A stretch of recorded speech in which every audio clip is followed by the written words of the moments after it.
आपल्याला वर सोफ्यावर सुद्धा बसायचं नाही आहे, पलंगावर सुद्धा बसायचं नाही, गादीवर सुद्धा आपल्याला बसायचं नाही आहे, हे लक्षात घ्या. आपल्याला खालीच बसायचं आहे आणि खालीच झोपायचं आहे. आपण जितके दिवस पारायण करणार आहोत तितके दिवस. त्याचबरोबर आपण जितके दिवस पारायण करणार आहोत तितके 7 दिवस आपल्याला कडकडीत ब्रह्मचर्याचं पालन करायचं आहे.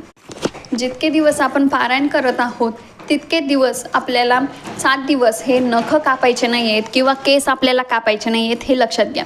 पुरुषांना जर दाढी वगैरे करण्याची वेळ आलीच तर त्यांनी ते घरीच करायचं आहे, हे पण लक्षात घ्या.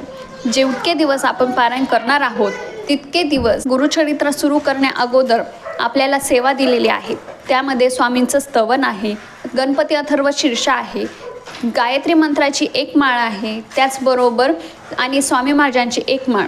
ही सेवा आपल्याला दररोज 7ही दिवस गुरुचरित्र पारायण वाचण्या अगोदर करायचे आहे आणि त्यानंतरच आपण आपले पुढचे अध्याय हे वाचायला घ्यायचे आहे.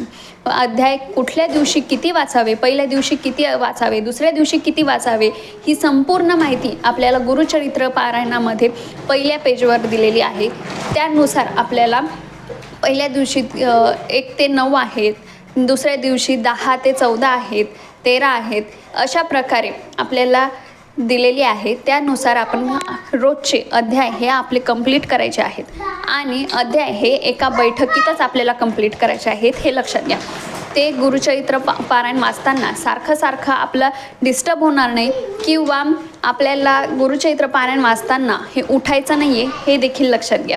तुम्ही सकाळी 3 ते संध्याकाळी 4 वाजेपर्यंत आपण कधीही गुरुचरित्राचं पारायण वाचू शकतो.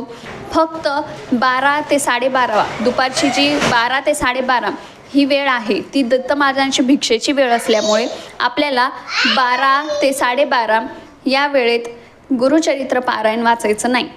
जर तुम्ही समजा 11 वाजता जर पारायणाला सुरुवात केली तर आपल्याला 12 वाजता तिथे स्टॉप घ्यायचा आहे आणि त्यानंतर 12:30 वाजेनंतर तुम्ही पुन्हा पारायणाला सुरुवात करू शकता.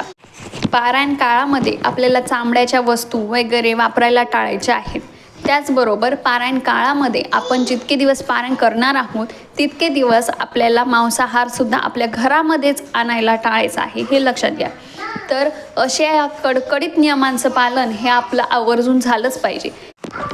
तर असे हे साधे सोपे नियम आहेत जे आपल्याला अगोदर तर भरपूर अवघड वाटतात, पण आपण जेव्हा पारायण करत असतो तेव्हा त्याचं एवढं काही नवल वाटत नाही किंवा ते आपल्याकडून पाळलेसुद्धा जातात. हे बघा, गुरुचरित्र हा भरपूर असा सिद्ध ग्रंथ आहे, त्यामुळे जर आपण त्याचं नियमांचं पालन करू शकत असाल तरच या